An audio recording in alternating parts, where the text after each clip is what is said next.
people fan boy and girl over CJ, which again, like in my mind, you have on a helmet and you have your motorized scooter and you're like just beeping around Boston. That scooter finally broke after having it in my garage for like 9 years. I'm Michelle Finn. My name is Callie Spillane. My name's Sarah Bousquet. My name is Mozzocchi. My name is Hillman and Steve Cerasoli. I'm not gonna lie, when you first started, you were a little scary. I was scary, really? A little scary. I was 100% all in because it's just so much fun. Recruiting is always, you have to be a really strategic thought partner, but you also have to like do what you say you're going to do. Some days we wake up, we're like, we haven't had an inbound lead. Like, our families are gonna starve. We won't have any. my children need shoes. First thing we gotta cover is, Nate, your husband, gonna be upset that you're on the podcast before him? Very. You're making my life hard. And then Rita, my youngest, just thinks you're like a YouTuber. What did she say? Like, if he's a YouTuber, why does he make you do so much work, Mom? Why does he make you do so much work? Well, he does videos, yeah. No concept. She's 4. She doesn't know. When I first saw your schedule and how you like to lay out your day, I went to American Psycho, that you might be a serial killer. What? Tell me more. Working in sales for the majority of my career, I feel like it was a really obvious tell that we had product market fit almost immediately. CFOs and the community was strong and continuing to grow. Where I think a lot of companies are headed is that they're making fewer bets on creators and on media networks, but they're making bigger bets on that as well. The chef, because Steve just cooks. I live in the kitchen. Working in like B2B, I feel like, everyone's always kind of propping up like a sophisticated and sleek like look. And I feel like that's cool, but I feel like fun almost gets put on the back burner a little bit. Throw it back on the stove, heat it back up, keep the fun up. It adds a lot, and I feel like it sticks out a lot. And what we talked about was like, hey, dude, you've been working on the appetizer to set people up. Come and work on the entree now. That was one of the things that made me feel seen and made me convinced to come aboard. Our job wasn't successful if we got like 1 million views on a video, because that didn't really translate to anything, and unless people actually bought the product. Ben, what convinced you first to take the leap and work here? What drew you in the most? Other than that. I had to hit you over the fucking head with the banjo, Ben, in order to get you to join. Is this thing on? Yesterday's price is not today's price.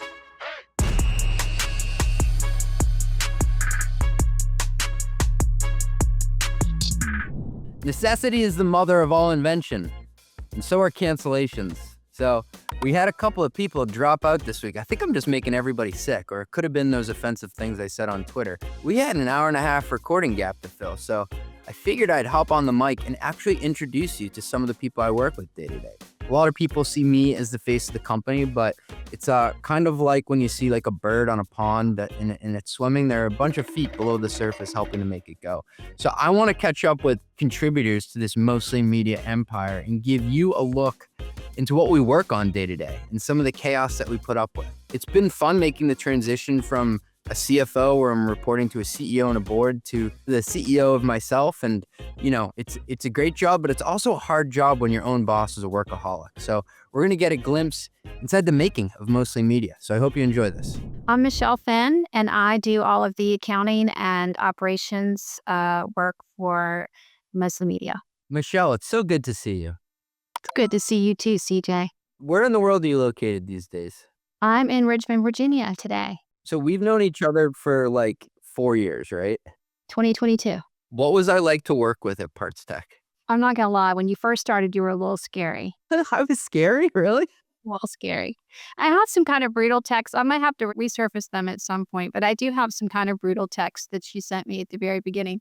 But after you had sort of gotten your feet underneath you, I felt like we really were partners together, and that was really special. We were learning together a lot of the stuff when you first came on board. And it was my first CFO role, so I was pretty nervous as well, just to not mess things up.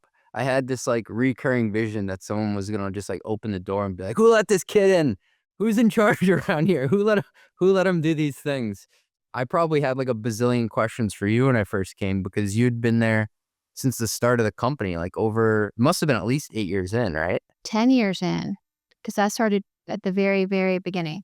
what the great thing was is that if you didn't know a funky accounting term or tax term, you just asked and you were so cool about it. You just said, Michelle, stop talking. You lost me. You're, talking about Nexus or sales tax or something. And you would just say, whoa, stop. You lost me 5 minutes ago. And I would explain it. And then I could see you writing stuff down and you were so excited. You're like, I just learned something new. I looked at you as like the enforcer at the company in many ways, especially if we had to give a message to somebody around an expense policy internally, or if we had to fix something with one of like the horrible states that we had to file sales tax with, or some sort of employment thing. Well, we would absolutely say, please don't ever hire anybody in New York again. And then next week we would get you just hired an employee in the state of New York. That was my bad. And I gave you that direction that we weren't going to hire anybody in New York. And 2 weeks later, we hired somebody in New York. And I just got us out of the state of New York, like literally 4 months ago. What are some of the words you would use to describe my working style? Was I intense? Was I easy to work with? Then or now? Is there a difference? That's a better question, I guess. I think there is a little difference. As you said, I think you were nervous with your first CFO role. The job that you're in now is the one you were always meant to be in. And I think you can tell the difference because you're so happy and you're just learning something new every day and constantly looking for new ideas. And I feel like you're much more creative and visionary in this role, whereas back at Parts Tech, it was just sort of every day. It was, make the numbers, do the reports. That's like what a venture-backed, private equity-backed environment, like that's what it comes with. And we had undergone a bunch of growth where we're basically doubling headcount there each year, and we were doubling revenue as well. And then we both partnered together to exit the company. So that it was a good ending to it all. Yes.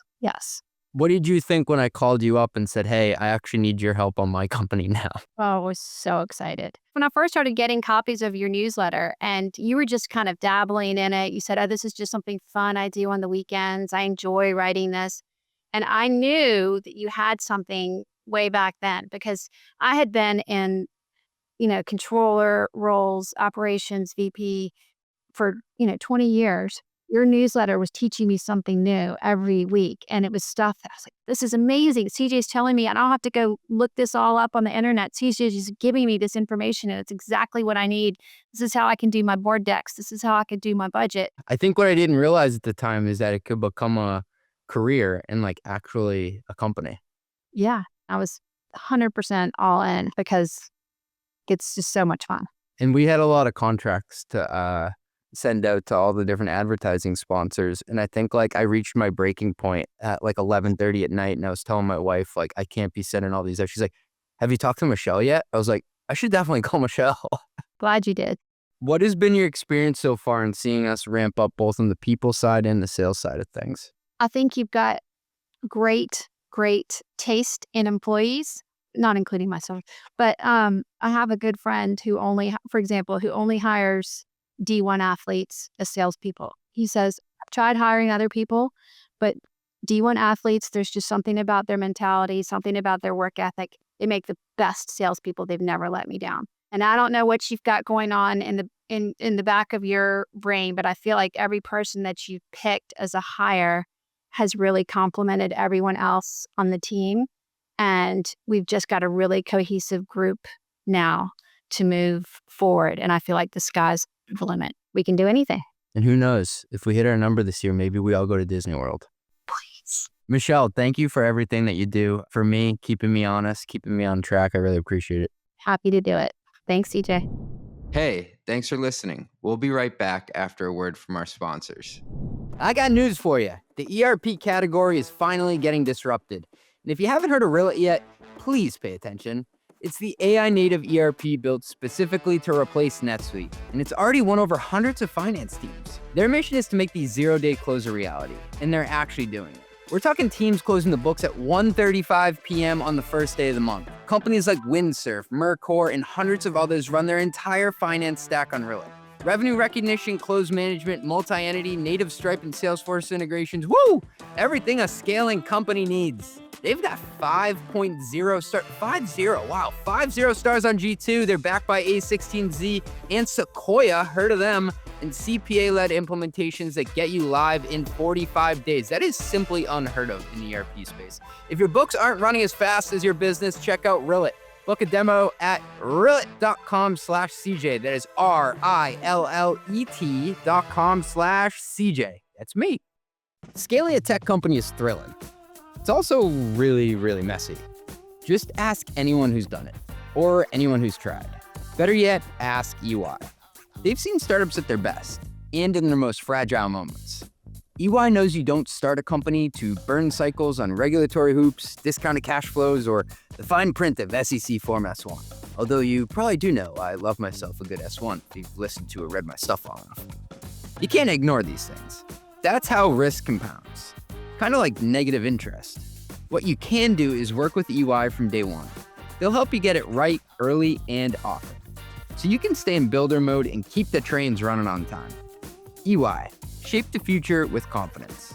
Learn more at ey.com/techstartups. That is ey.com/techstartups.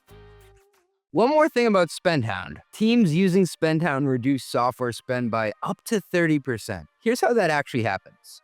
First, you get the data. Real pricing benchmarks from over 1,000 companies across 10,000 SaaS and AI vendors. When a renewal comes up, you know what fair pricing is and what you should be pushing for. But knowing the number and getting the number are two different things. SpendHound also includes on-demand procurement specialists who help with negotiation strategy, contract review, and renewal emails. You stop overpaying for the tools you need. You cut redundant tools before they renew. And you negotiate from a position of strength now that you have both the market data and expert support behind you. SpendHound is built by the team behind Yipit Data. It's rated #1 on G2 in SaaS spend management. And did we mention it's free forever for SMB? When we say free, we actually mean it. You can keep all the savings. Plus, it's only $10,000 per year for enterprise with $150,000 in savings guaranteed. There's a reason we're growing more than 100% year over year. Do you want to stop overspending on SaaS? Then go to spendhound.com/CJ. Zero risk, guaranteed savings. That's spendhound.com/CJ. Hi, my name is Callie Spillane, and I am the Director of Talent at Mostly Talent, which is a sub-company of the Mostly Media business. I'm hearing internal rumblings that the females of Mostly Media are angry at me that I didn't give enough heads up. The common theme has been it's such a male thing to do to tell you that you're going to be on a podcast 30 minutes before. By the way, congrats on making your first hire. Thank you. What's it been like to get the band back together and have to work with me again? It's been great. Generally, it's been great. I still, in my mind, have, I visualize you being riding a scooter into an office in Boston with a helmet. So that's been funny, just to go back from being in person with you to then going into being via screens. It's been really exciting. I'm really grateful for the opportunity. Callie, give people a download of where you were working before this and what you were working on.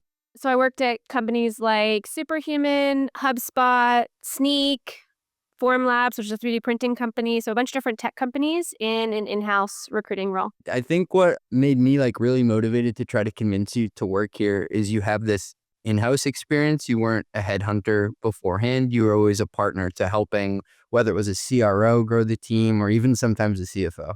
I love the in-house. That's where I tell people I grew up in-house in my career. The real question is, why were you so hard to hire? Why did you hold out on me for so long? Was I hard to hire?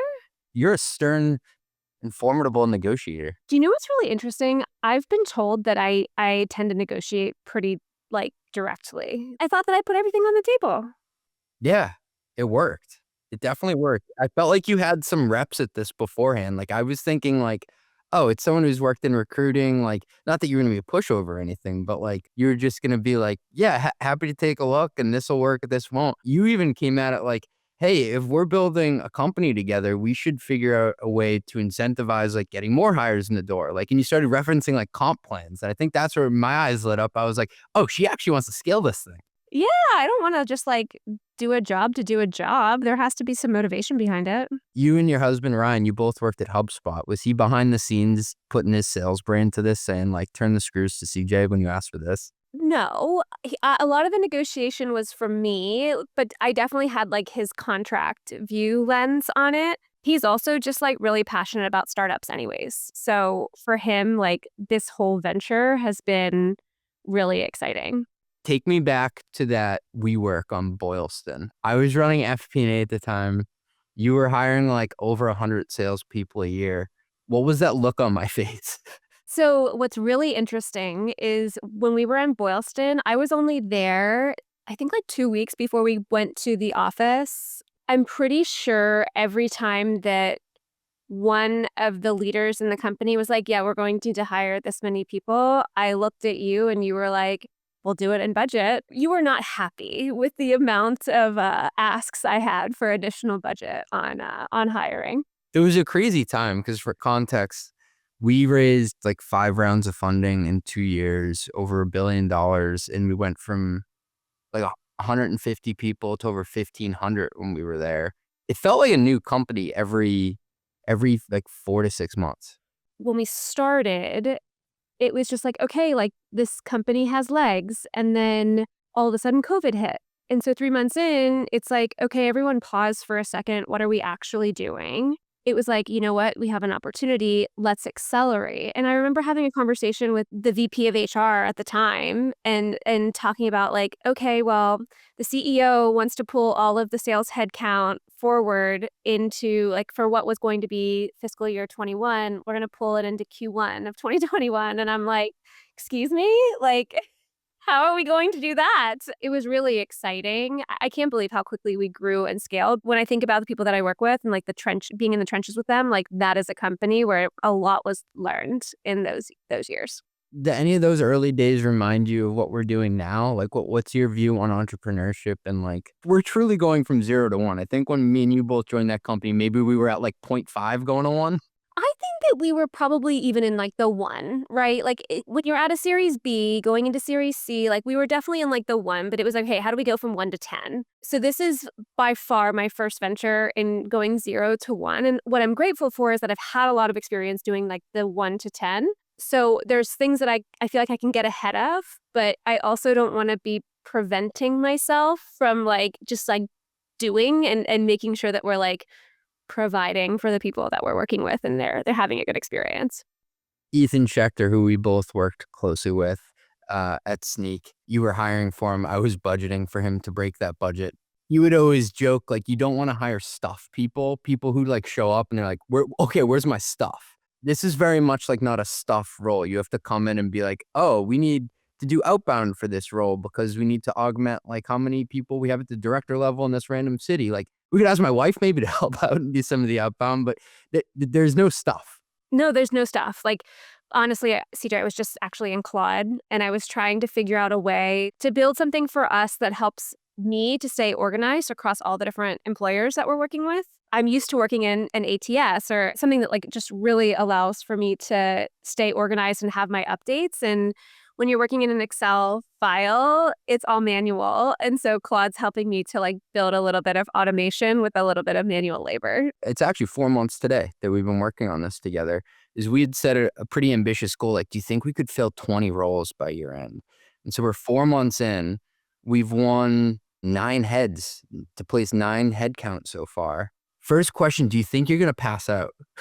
My anxiety level is high, but I also have a high bar for performance. And I think that like recruiting is always, you have to be a really strategic thought partner, but you also have to like do what you say you're going to do. And I have a high bar for what I expect in like providing for a client. And so I'm used to working in high growth environments, but there's a lot more tooling to help it be automated. So yeah, I'm on the threshold of passing out. Well, it's also difficult because you have different stakeholders and like something that when I was speaking to you about joining, I'm like, I take it very seriously how we treat the candidates because none of this is possible if they don't want to work with us. And if they don't want to read the newsletter or listen to the podcast, like this all falls apart. You've spoken to over 110 people so far. What has your experience been? Really eye-opening. I think there's a lot of people that have like put their names into the hat to say like, yeah, if the right opportunity comes up, like I'm happy to take a call. If one of them would have applied to a role that I was working on at any of my in-house companies, I would have been jumping for joy. Like that would have been wonderful. One, everyone loves you. Like whether it's an employer or whether it's a candidate, like people fan boy and girl over CJ, which again, like in my mind, you have on a helmet and you have your motorized scooter and you're like just beep beeping around Boston. I have that vision of you in my head as you're like this credible influencer who people just really enjoy your content, and it's real, and it's not just like finance people that enjoy it. Like, you brought up Ryan earlier. He loves it. He tells me all the time, he's like, wow, that's great, this is amazing. And you've put out things that have allowed for others to really enjoy it. Super impressed by the people that I've spoken with so far. That scooter finally broke after having it in my garage for like 9 years. Do you think this thing has legs at scale? You're 4 months in. When do you think this like really starts to like hum? Are we already there? Are we still figuring it out? How are you feeling? It sways daily depending on what's going on. At one point, I felt like we had too many candidates and not enough employers. At one point, I feel like we have too many employers, not enough candidates. So we're in this like seesaw motion, but there's totally legs. And I think there's a lot, again, like a lot of credibility with who you are and what you do. There's a ton of great candidates and people who are interested in opportunities. So it's just going to be like matching the right people at the right times and ensuring that we're helping both parties. Some days we wake up, we're like, we haven't had an inbound lead. Like our families are going to starve. We won't have any. My children need shoes. So for context, between the 3 of us, we have 6 kids, 4 and under. So we've got a lot of daycare bills to fill. And then other days we wake up like, how the hell are we possibly going to fill all these roles that people are going to pay us for? And so you oscillate between these 2 extremes of like, this can't possibly work out. If you were to try to just be a rational person and look down the middle, it's like, okay, I think it's working. When I first started at HubSpot, I was a BDR. That was like how I got my first job. But that's how I met Ryan, because he was an account executive on the team. And I remember just like being really sad or like frustrated one day. And he's like, you got to take the hits as they come. Like no high is too high, no low is too low. Like you got to stay in the middle. And it's just funny that like 15 years later, he's giving me that same advice, like on a day-to-day basis. And it's resonating between you and I as well, as I'm like, CJ, I don't know what I'm going to do with all these people, or I don't know what I'm going to do with all these clients. Like, how am I going to fill the right roles? I made you take a call on your first day. We really wanted to work with this incredible hiring manager, and we were still trying to figure out how to pitch ourselves. And like, I called you after and we both said the same thing. We totally fucked that call up.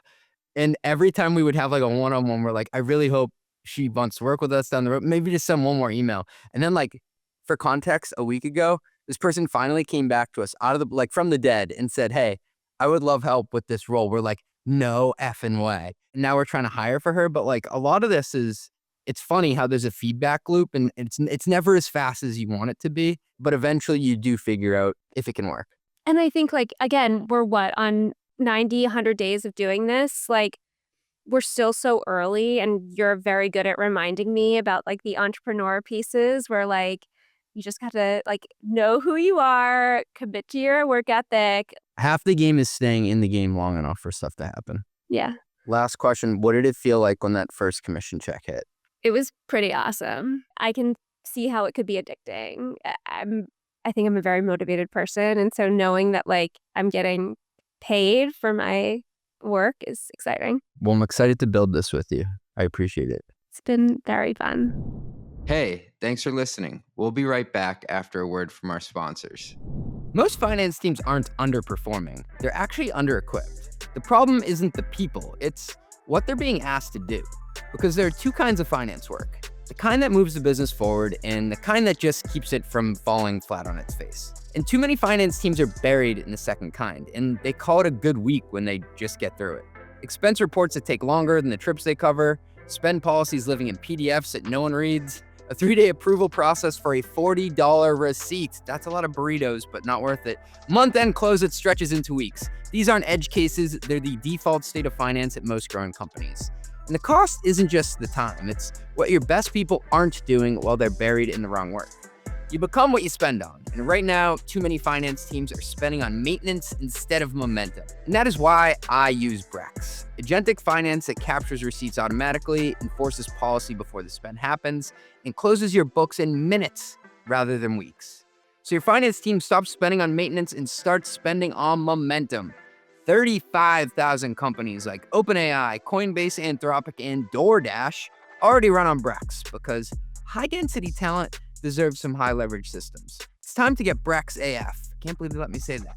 Learn more at brex.com/metrics. That is brex.com/metrics. I've seen a lot of FP&A tools, and Aleph is one of the few that gave me that aha moment within minutes. I remember watching their founder, shout out to Albert, connect my NetSuite data and build me a full P&L live in minutes. Aleph is now trusted by hundreds of leading companies. I've had the CFOs from Turo, 8Sleep, Zapier, and more on the pod, and every one of them is a huge advocate. I also just published my second annual CFO Tech Stack report, and Aleph has been on the podium both years, including a #1 finish in the $50 to $100 million segment this year. Instead of being just another planning tool, they built a real enterprise-grade data foundation for finance, implemented at startup speed with AI-native workflows woven into its DNA. All your systems, ERP, CRM, HRIS, ATS, product usage, and more, powering one clean, governed data layer that finance can actually trust. And with AI moving as fast as it is, they're pushing even further. MCP, custom AI chatbots, AI-powered variance analysis,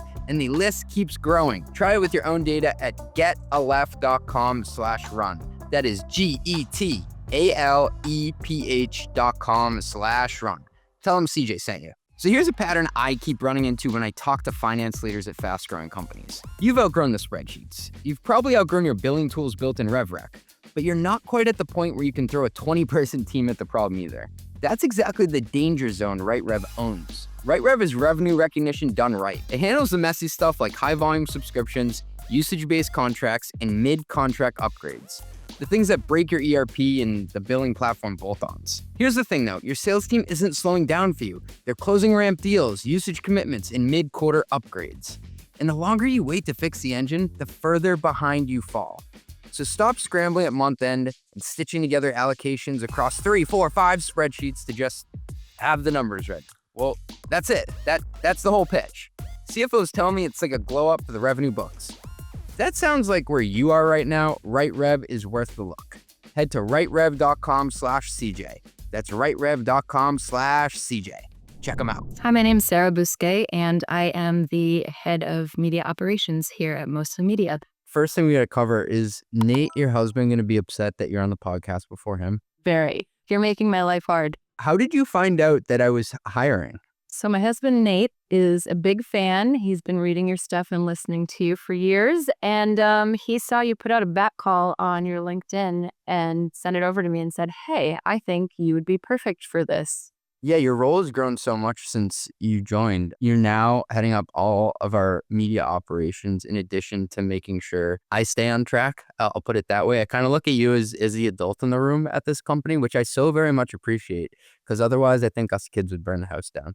Well, it's kind of funny. I was thinking about that actually, said that before. And before this, I have taken the past 7 years to be mostly stay-at-home mom. And it's funny how those skills kind of have transitioned over to my role here. My husband likes to say that I'm the question lady. So I think jumping in and having no fear of asking everybody in the team, how can I help you? Where can we do better? Has also helped a lot. Mothers with multiple children can multitask and can organize things so much better, I feel, than I could ever do.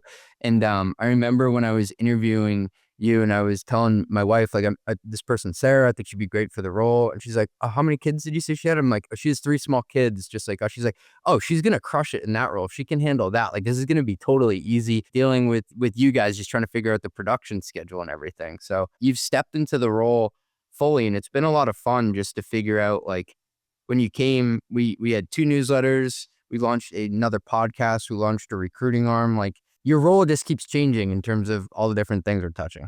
I kind of like that. I like the leanness, the flexibility.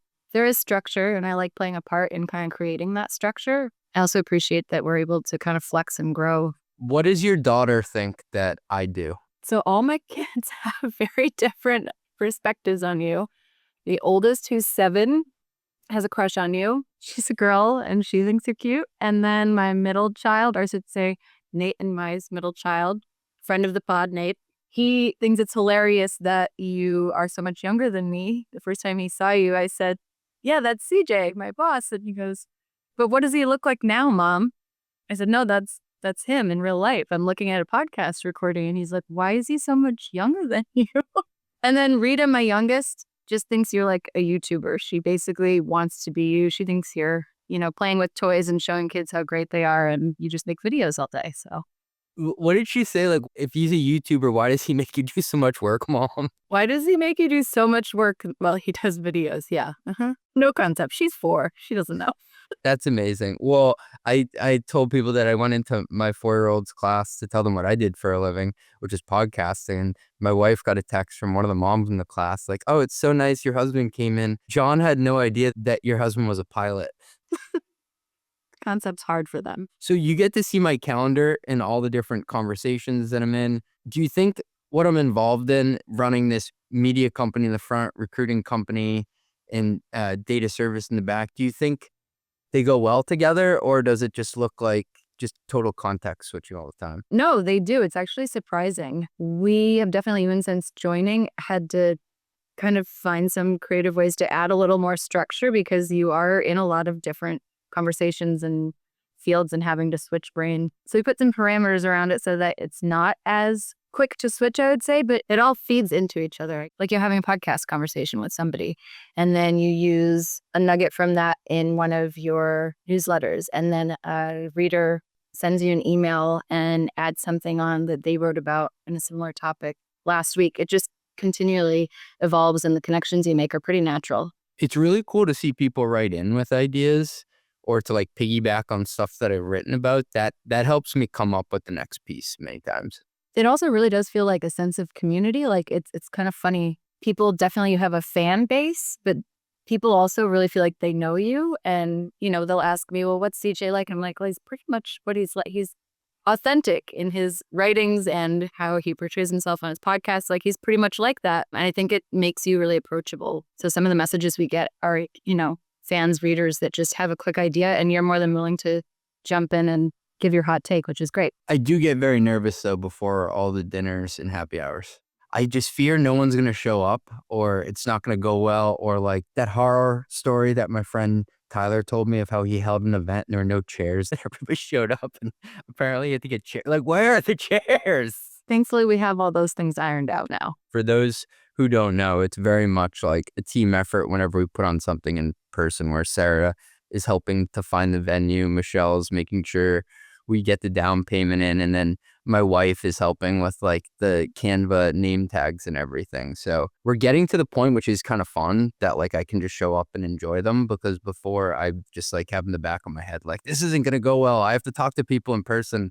I'm going to drain my social battery. I'm going to be hungover the next day and not be able to get any work done, but I'm getting more used to them. Which is so funny because a lot of us knowing about this team interview, we're getting nervous, but you talk to people online all day, every day. Have you seen me make any changes to my working style or schedule or anything since bringing more people on board?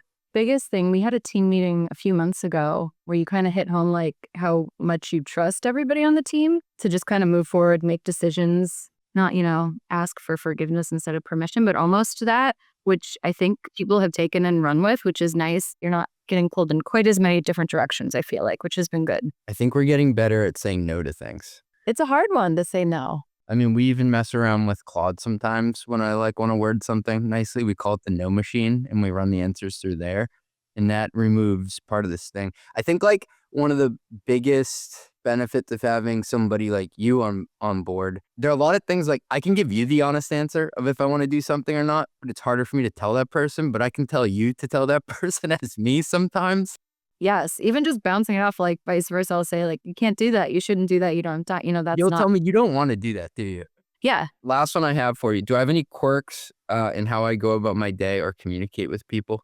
When I first saw your schedule and how you like to lay out your day, I went to American Psycho that you might be a serial killer. Tell me more. Turns out, you know, you read any business book and you very much are doing a great job of having devoted work time in the morning. Like you're a creature of habit and you do a really good job of actually blocking your calendar for things that you need to get done every day and prioritizing those. But the fact that you do it when, you know, I first saw your calendar, it was kind of like, oh, 6 o'clock we do this. At 6:30 we do this. By 7:15 I do that. And then in working with you, I wouldn't say it's that you have any quirks. I think it's just, I know your preferences. You like to stay near a park because you're a runner. Or if you have 5 minutes, you know, you get off a call 5 minutes early, you're going to go get a cup of coffee. Just little things that everybody has. Nothing too crazy, though. I'm not a serial killer. Sarah, I appreciate everything you do. Thanks for being along on this journey with me. Thanks, CJ. My name is Matthew Mozzocchi. I lead all sales and partnerships at Motion Media. Sales guy Matthew, finally on the podcast. Longtime listener, first time caller. People have heard your name on this show, on Mostly Growth, in my newsletter multiple times.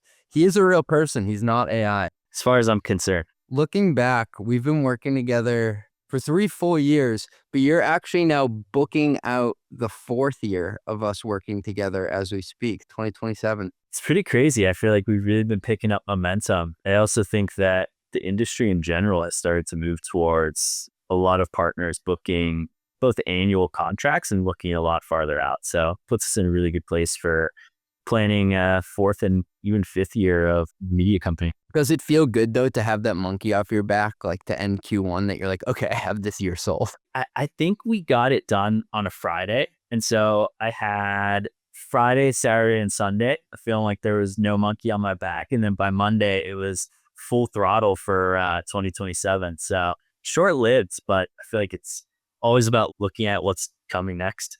For those of you who don't know, you actually went full-time on collaborating together like 3 months before I did. What convinced you that that was a sane move, especially with a newborn baby?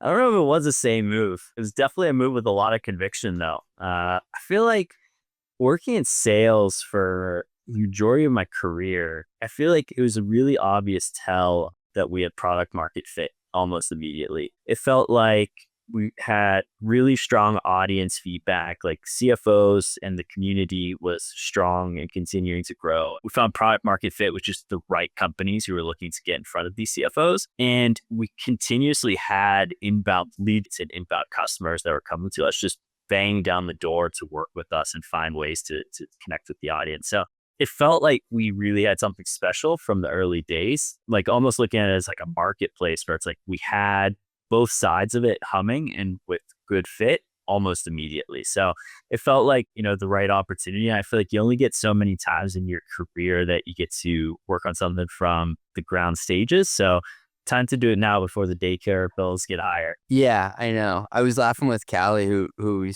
spoke to, that she has 3 kids under 4. I have 3 kids under 4. You have another kid in daycare. And so like we should just call the place Mostly Daycare Bills. A lot of daycare. We should just open our own daycare. Everyone just live near each other and send their kids all to the same place. Me and you have always been pretty aligned from the beginning that we wanted to work with a smaller subset of partners who took like a really long-term view on things. I've been really pumped that it's played out, that companies have bet on us long-term. We've bet on them long-term as category leaders. And I think like the conversations that you have with them month to month, just it makes it better and better.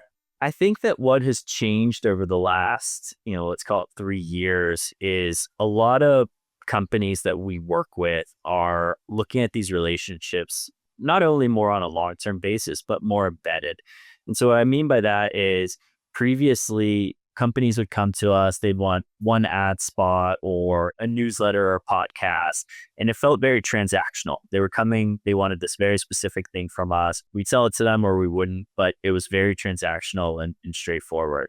Where I think a lot of companies are headed is that they're making fewer bets on creators and on media networks, but they're making bigger bets on them as well. And so they are looking at how they can not only get the value from the core media that we produce, so the podcast, the newsletters, the research reports, but also how can we tap into in-person and networking events and dinners, happy hours, things like that. But also how can we just do more creative content together? And so I think a lot of that will start to shine through in the next 12 to 16 months because we've been baking those into contracts and relationships now.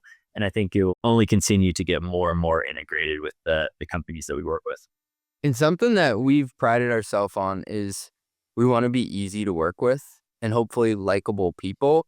And that's not something you can put in a contract, but I think it does help you have high renewal rates. People don't want to have to go out and find somebody else to deploy marketing budget with. They want to work with people who understand the brand, have seen the product and speak to it from a practitioner perspective, and just like aren't assholes to work with.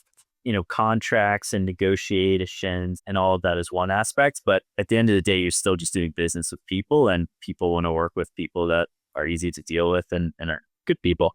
How do you think about the different surface areas that you're getting partners for? Run the Numbers and Mostly Growth is podcasts. You've got Mostly Metrics and Looking for Leverage is newsletters.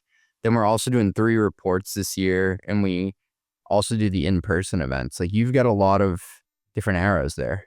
The approach has changed over the years. I think that when we previously just had, 1 or 2 SKUs that we were selling, they fit into pretty neatly put together boxes. The way that I think about it now is it's like we have a much bigger toolkit that we get to tap into. Every single one of the companies that we're talking to and partnering with, it starts with really understanding the core of their business, who they are, what their vision is for the company, ultimately what their marketing objectives and growth goals are for the next, let's call it 6, 12, 18 months out. And then working with them on a very one-to-one basis of how to meet those needs. Every single one of those areas that you mentioned fit into a different goal for the company, whether it's brand awareness, lead generation, demand gen, top of funnel. They're all different tools, just depending on what stage that company is at and what their goals are for the next, again, like call it 12 months, give or take. What's cool is you come from a marketing background as well. You worked at Marketing Hire, and then you come from an e-com background where you learn the ins and outs of marketing. And so you understand like why they're spending certain pools of money on certain things. And we've learned that the podcast in many aspects is the air game, right? There's a lot of brand marketing to that. There's a lot of trust building when you're listening to somebody. And then the newsletter is more the ground game where it's more attributable, but you have to learn, what are you trying to accomplish by working with us? I never want to sell or, put together a proposal for a company that doesn't meet their needs and isn't valuable. And I think that a lot of that comes down to the core way that we look at the business, which is long-term partners that we want to be working with for multiple years and that we want to be taking bets on them, just like they're taking bets on us. You talk to actually more sponsors and partners than I do. What are the questions that they usually ask you about what we're building, what we're trying to accomplish? Like, you're kind of the front door to the company. I look at it in a lot of ways. One of the things that really stands out to a lot of the partners is that we're building it for the long term. And I think that because we can point back to 3+ years of, again, at least, the podcast and us working together, but you've been putting content out on Mostly Metrics for 6 years at this point. There's a long look back window. And I think that a lot of partners come to us and know that we'll be around next year and the following year. And so it allows us to make those bets and know that we're going to continue putting the content out. Very similar to what I was describing about us being around for so long is we've built that community over time. It has been like 1 subscriber at a time for the last 6 years, and it's all been organic. And I think that that's the really unique aspect, like no real PR pushes, no real paid ads, acquiring subscribers. It's really just been about word of mouth because the content has been so good for the last, 6+ years of the company. We've been working together for over 3 years. Where do you think this is in another 3? It's crazy because if we're following the same pace as what's happened in the last 3 years, who knows? We could be selling out JP Morgan Stadium like acquired, or the exact where we'll be is going to be hard to tell. But I do know that we're going to continue sticking to the core thing that we do, which is producing really great content for CFOs to help them better at their jobs. And so when I look at 3 years in the future, I think it's going to be a lot of the same things that we're producing today, which is higher quality and upping the bar. The other 50% are things that you and I haven't even thought of. The really unique thing about how we work together in the business in general is every few months, we just come up with a brand new product or a brand new thing. And things that we'd never even thought of are really have been on our radar until we decided to give it a go. Thanks, dude. My name is Ben Hillman. I am the director of production at Mostly Media. And I guess CJ's also unofficially given me the title of creative dictator, whatever that means.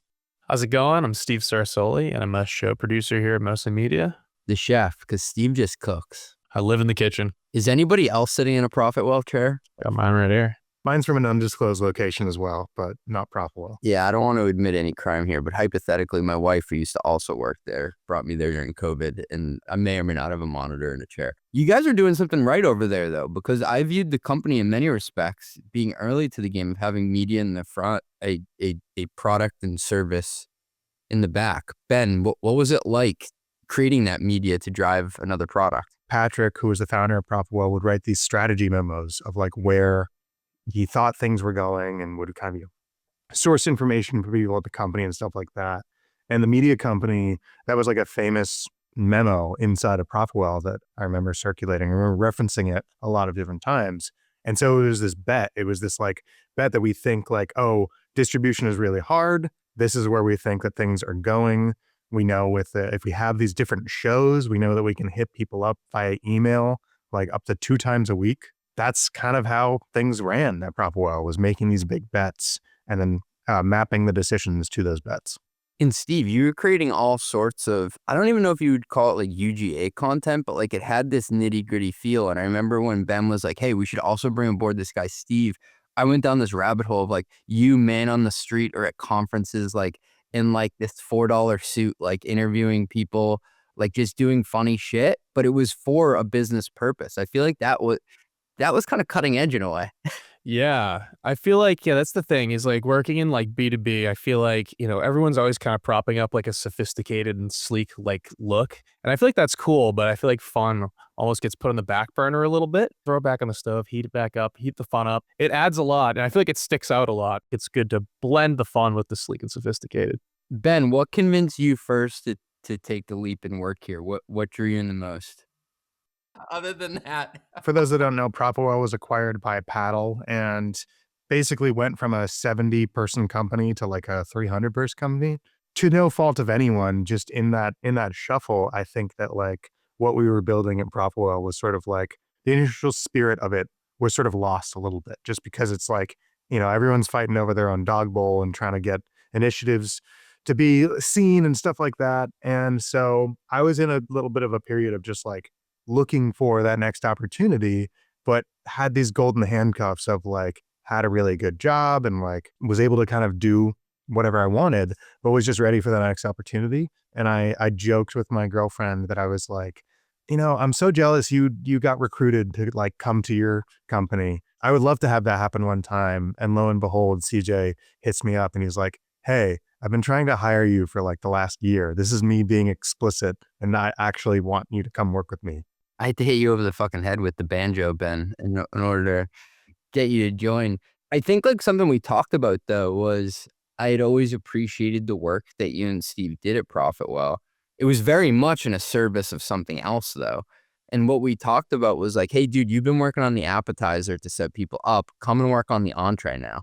That was one of the things that made me feel seen and made me convinced to come aboard, which is because, yeah, like we kind of worked ourselves into this hole of like, we're making these shows and these media properties and stuff like that, but it's all so that people would then go buy a product. At the end of the day, our job wasn't successful if we got like 1 million views on a video, because that didn't really translate to anything, and unless people actually own and bought the product. Steve, what are your thoughts on that? It's a lot more rewarding to actually have the product be what we're working on rather than working on stuff that's auxiliary to another product and trying to tie it in. It felt like a lot of the times, we would struggle with being like, is this even related? The Fix That Funnel show that we were talking about where I'm wearing the big yellow suit and stuff. It's like, how is that necessarily tied into selling software? But yeah, it was like tying that all together was a lot harder than actually working on the product where we have like firsthand look at what we're working on. Steve, to stay on you for a second, you're like deep in the guts of the episodes that we put out. How would you describe like working on Mostly Growth versus Run the Numbers? What's the difference between the two shows? The most fun part about working on the shows, I think, is doing the teasers and for Run the Numbers. I know we did them for Mostly Growth for a little while too, but doing the teasers is a lot of fun because you kind of get to flex the creative muscles a little bit with the fun graphics. You two are like the yin and the yang. You've worked together for such a long time. It's definitely a dynamic duo. How do you possibly split up like what you work on? Do you just like telepathically talk to each other? How does it work? I've thought about this a lot, and Steve and I have talked about this before, that like we have different ways of approaching problems, I think, that really complement one another. I feel like I am very analytical and very like, what's the right thing to do this sort of blah, blah, blah, blah, which I feel like I kind of get eagle-eyed about it. And like, I get the like zoom out and the zoom in on the details sort of thing. However, that kind of means that I'm a little bit slower to like execute on the actual product itself, in which I think Steve is able to remove all the blinders and just like go forward with it. He's not reckless when he does this, but he's just able to like go and like get the thing done. I'd like to think that the guidance that I can offer sometimes is helpful to the end product as well. Ben's really good at Notion. When I open Notion, it gives me a panic attack.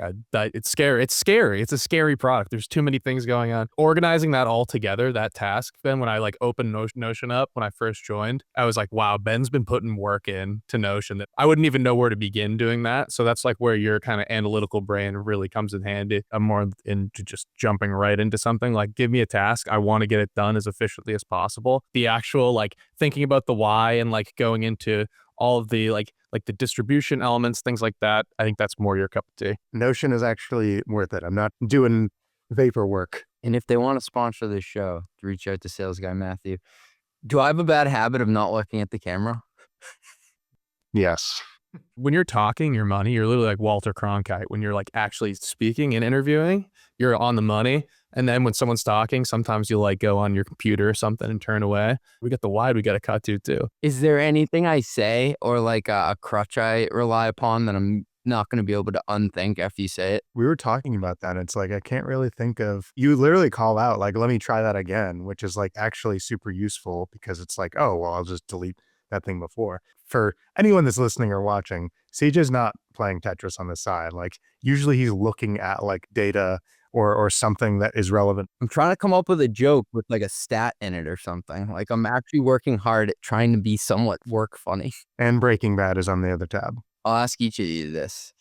Start with you, Ben. Where are we in 3 years? It's a really good question. I'd like to say the moon, but I don't think we're going there yet. A lot of this is sort of learning and training where we launched Mostly Growth in the last, I think it's been over 6 months now. And that's been a huge lesson in audience building from the ground up.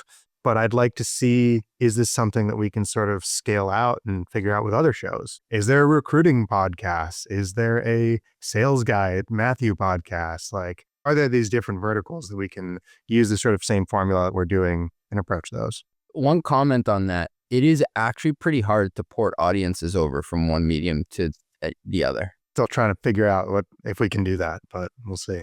What do you think, Steve? Scaling is huge because right now we got the 2 shows running and we have like our CFO Explain series. We're throwing new ideas in there, figuring out the scalability of everything where we can have these shows running and also have more bandwidth to work on some new stuff, come up with some new ideas, maybe get a couple more shows in there.